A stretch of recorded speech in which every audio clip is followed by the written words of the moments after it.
You ever wondered if a one-eye person could terrorize Lagos State for over a decade? Yes, it was no other than Abiodun Egunjobi, aka GodoGodo. Is a one-eye man, but however used to be among the deadliest armed robber in Nigerian history. Originally from Ogun State, Egunjobi was once on the wanted list of the police for over 10 years, and the way he managed to stay clear of the police was nevertheless legendary. At first, he started as a scrap dealer in Katangwa, Abule, and was later said to get involved in a fight which led to the police arresting him, and he was sent to the reformatory. With no one to bail him out, he spent over 7 years in jail, which he believed that him going to jail was injustice and blamed it on the police because he considered his own offense as minor. During his time in the jail, he was said to have met with other aspiring armed robbers like him and gang up to become a team. So when he finally left prison after 7 years, he began operation, and he determined that he was going to deal with the police that sent him to 7 years in jail for an offense which he considered as a minor case. But because no one could bail him out,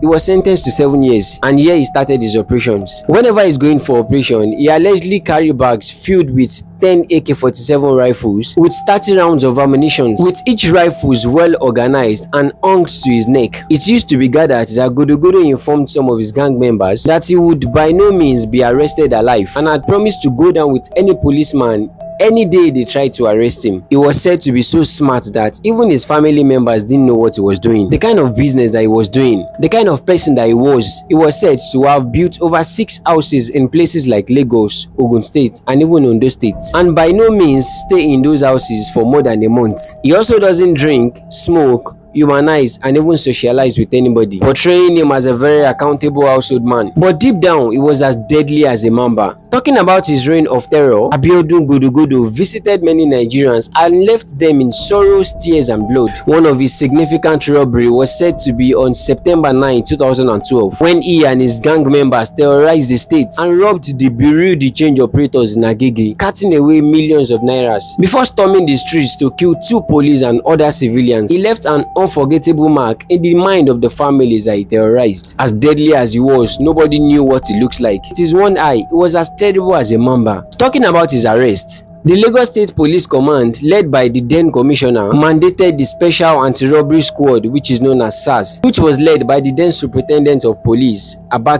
They came together to bring an end to the operation of GodoGodo. On a fateful day, after GodoGodo attacked Muritala Mohammed Airport, took away over 100 millions of naira, the police then began to focus more on the image and what the terrorizing person looks like, because no one could figure out what he looks like, only his team members. On a long run, another robbery was initiated at First Bank of Nigeria in Ilorin, Kwara State. That was when the police were able to trace GodoGodo's image with the help of the CCTV in the bank. Some of his gang members were arrested in the process, and they were shown the picture of GodoGodo, which they actually confirmed that he was the one. He was finally apprehended on the 1st of August 2013 in his house in Ibadan, with over thousands of rifles and ammunition recovered from his house.